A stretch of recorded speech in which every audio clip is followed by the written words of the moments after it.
గూండాలము దాదాలము అనుకునే వాళ్ళందరూ రోడ్ల మీదకి వచ్చి కుర్చీలు వేసుకొని కూర్చొని సాయంత్రాలలో ప్రజలను భయభ్రాంతులు చేస్తున్నారు. మీ అందరికీ చిన్నపాటి విన్నపము, మీరు ఇట్లాంటి చేష్టలు మానుకొని మీ ఇళ్లలో, మీ లివింగ్ రూమ్లలో కుర్చీలు వేసుకొని కూర్చోండి. మీ మీటింగ్లు మీ ఇళ్లలో పెట్టుకోండి, మీ కాంపౌండ్ వాళ్ళ లోపల పెట్టుకోండి.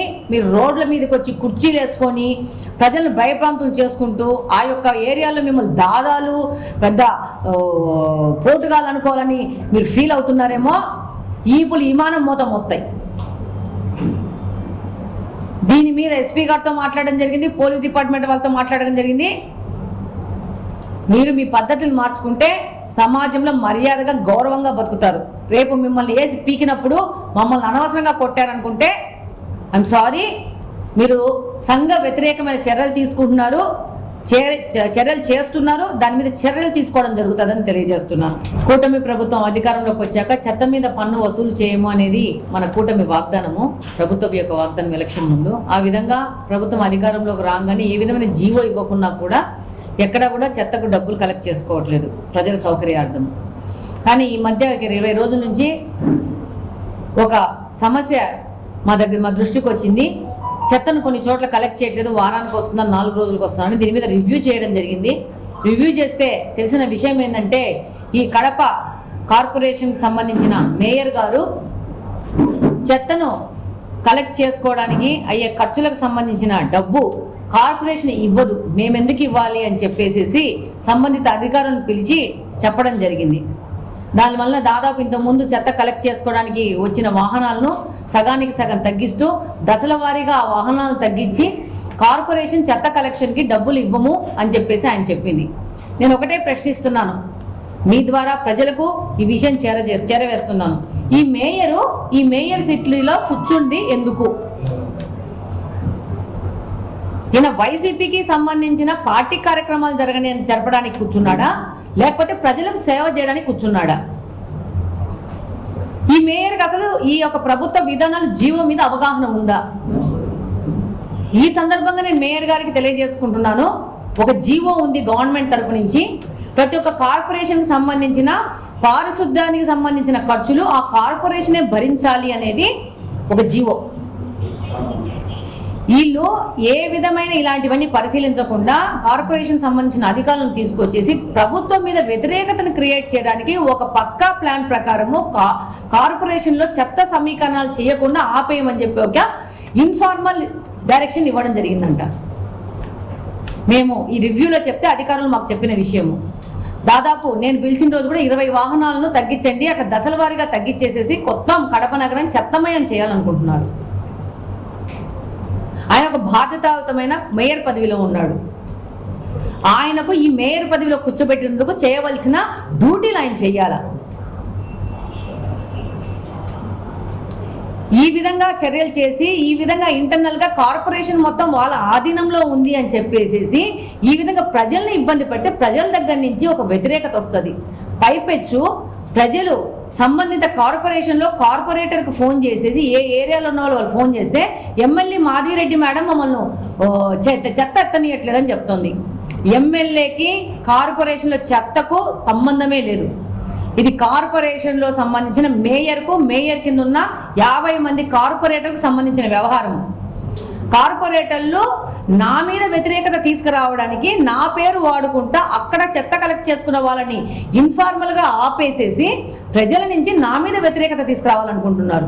ఈ సందర్భంగా ప్రజలకు కూడా నేను తెలియజేసుకుంటున్నాను, ఇది మేయర్ కింద ఉన్న 50 మంది కార్పొరేటర్ల యొక్క పక్కా ప్లాన్. ఎక్కడ చెత్త కలెక్ట్ చేయకుండా ఆ చెత్త కలెక్ట్ చేసే బాధ్యత ఆ సంబంధిత డివిజన్ కి సంబంధించిన కార్పొరేటర్ది. 9th డివిజన్ కార్పొరేటరు ఫోన్ చేస్తే ఎమ్మెల్యే మాధవిరెడ్డి మేడం పేరు వాడుతున్నారంట. ఐఎమ్ సారీ బాస్, మీకు ఏ హక్కు లేదు నా పేరు వాడుకునే హక్కు. దాదాపు నేను ఎమ్మెల్యేగా అయినప్పటి నుంచి నేను ఎక్కడ రివ్యూకి వెళ్ళినా, ఏ డివిజన్లో రివ్యూకి వెళ్ళినా అక్కడున్న పారిశుద్ధ్య సంబంధించిన దాని మీద ప్రత్యేకంగా దృష్టి సారించి అక్కడికి సంబంధించి అప్పటికప్పుడు సచివాలయ సిబ్బంది మాట్లాడేసి ఇలాంటి ప్రాబ్లము ప్రజలకు గురి చేయకండి అని ఎక్కడికక్కడ నేను డైరెక్షన్స్ ఇస్తూ వాళ్ళకి అలర్ట్ చేస్తూ వెళ్తున్నాను. మీరు ఇలాంటి దొంగ ప్లాన్లు చేసుకుంటా కడప నియోజకవర్గంలోని ప్రజల్ని ఇబ్బంది పెట్టదలుచుకుంటే ఇప్పుడు మీకు ఈ ఎలక్షన్లో 1+10 రిజల్ట్స్ ఇచ్చినారు. రేపు ఇది రిపీట్ అయ్యి ఈ కార్పొరేషన్లో కూడా మీ అందరినీ చుట్టుకుంటుంది ఈ రిజల్ట్. మీరు ఏమన్నా చెయ్యండి, మీరు ఆ కార్పొరేటర్ ప్లేస్లో కూర్చున్నందుకు దానికి సంబంధించిన న్యాయం మీరు చెయ్యండి అంతే. నువ్వు వేరే పార్టీ ఉండవు, నేను వేరే పార్టీ ఉంటాను. పార్టీల పరంగా రాజకీయ పరంగా మనము చేసుకుందాం, మన ఉద్యమాలు మన పోరాటాలు మనం చేసుకుందాం. కానీ పార్టీలు వేరని చెప్పేసి ప్రజల్ని ఇబ్బంది పడితే మాత్రం ప్రజల నుంచి రెవల్యూషన్ వస్తుంది చెప్తున్నాను. నేనైతే ఆ ప్లేస్లో ఉంటే నా యొక్క చెత్త కలెక్ట్ చేయకుండా ఎనీ కార్పొరేటర్ ఎనీ మేయర్ ఆపితే నేను ఆ చెత్త తీసుకుపోయి కార్పొరేటర్ ఇంట్లో మేయర్ ఇంట్లో తోసేస్తాను. వాళ్ళు ఎత్తుకుంటారు. ప్రజల నుంచి ఈ విప్లవం రావాలని కోరుకుంటున్నా నేను. ఎందుకు చేస్తారు వీళ్ళు? వీళ్ళని కూర్చోబెట్టిన స్థానానికి విలువ ఇవ్వండి. మీరు ప్రజల్ని ఇబ్బంది పెట్టకండి. మీ పర్సనల్ కక్ష ఉంటే ఇలాంటి విధానాలు చేసే మీ నాయకుడు ఈరోజు 1+10కి దిగిపోయినాడు. రేపు మీ పరిస్థితి ఏందో మీరు గమనించుకోండి. దయచేసి మీకు మరొకసారి విజ్ఞప్తి చేసుకుంటున్నాను, మీరు కార్పొరేషన్లో పారిశుద్ధ్యానికి సంబంధించిన కార్పొరేషన్కి సంబంధించిన వ్యవహారాలలో మీ యొక్క ఇన్ఫ్లుయెన్స్ వాడేసి మీరు ప్రజల్ని మాత్రం ఇబ్బంది పెట్టకండి. ప్రజలు కూడా నా పేరు వాడుకొని ఎవరన్నా మాట్లాడితే మీరు ఎవరు నమ్మకండి. నేను నా మనస్స వాచ కర్మన కడప నియోజకవర్గ ప్రజల సేవలో నిమగ్నమై ఉండాలని ఈ సందర్భంగా తెలియజేసుకుంటున్నాను. రెండో పాయింట్, కడప నగరంలో ముఖ్యంగా మనం ఇప్పుడు ఫేస్ చేస్తూ ఉండేది, మనం అనుకున్న దానికంటే పెద్ద ఎత్తున గాంజా, ఈ నష, ఈ యొక్క ప్రాబ్లం చాలా ఉంది. ఈ మధ్య నేను బిస్మిల్లా నగర్కి పోతే మహిళలు స్వచ్ఛందంగా వచ్చి అమ్మ గాంజానే కాదు సొల్యూషను, మెడికల్ షాప్ నుంచి నషాబ్ గొళీలు పెట్టేసి వాటి ద్వారా పిల్లలు చెడిపోతున్నారు. ఇంజెక్షన్స్ పెట్టుకొని మత్తు కలిగించే వాటిని ఇంజెక్ట్ చేసుకుంటున్నారని చెప్తున్నారు. వీటన్నిటి మీద చాలా సీరియస్ యాక్షన్లో ఉన్నాము. కొంతమంది మాకు వచ్చి చెప్పడం అప్పటికంటే కొంత పర్సెంటేజ్ తగ్గింది అని చెప్తున్నారు. Still we have to work hard. దాని మీద చాలా సీరియస్ యాక్షన్లో ఉన్నాం. దీనికి సంబంధించి డిఐజీ గారిని కానీ ఎస్పీ గారిని కానీ మాట్లాడడం జరిగింది. How to go head. ఈ యొక్క మెడికల్ షాప్స్లో కూడా నషా బిల్లలు అమ్ముతున్నారు, వాటి మీద కూడా ఎలాంటి యాక్షన్స్ తీసుకోవాల్సిన అవసరం ఉంది, వీటన్నిటి గురించి మాట్లాడడం జరిగింది. ముందు చాలా పెద్ద ఎత్తున ఈ యొక్క గాంజా, నషా, ఈ సొల్యూషన్స్ వీటి మీద దాడి చేయడం జరుగుతుంది. వీటిని తగ్గించే కార్యక్రమంలో నిరంతరం మేము నిరంతరంగా పనిచేస్తాం.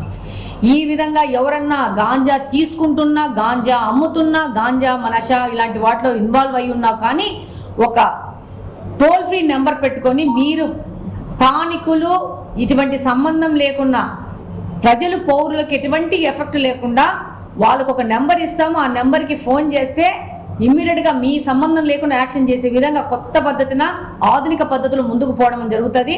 నాకు మా బిస్మిల్లా నగర్ పోతే మహిళలు చెప్పారు, మేమేమాత్రం కంప్లైంట్ చేసినా కూడా మళ్ళీ మా మీద దాడులు ఉన్నాయంటున్నారు. దాని మీద కూడా సమగ్రంగా మేము ముందుకెళ్తాము. మీకు ఏ విధమైన నష్టం జరగకుండా దీన్ని ఎలా నిర్మూలన చేయడానికి గురించి ప్రత్యేకంగా పద్ధతులు ఆలోచించుకొని పోలీస్ డిపార్ట్మెంట్ సహకారంతో, ప్రభుత్వ సహకారంతో ముందుకు పోవడం జరుగుతుందని తెలియజేసుకుంటున్నాను. అలాగనే ఈ యొక్క కడప టౌన్లో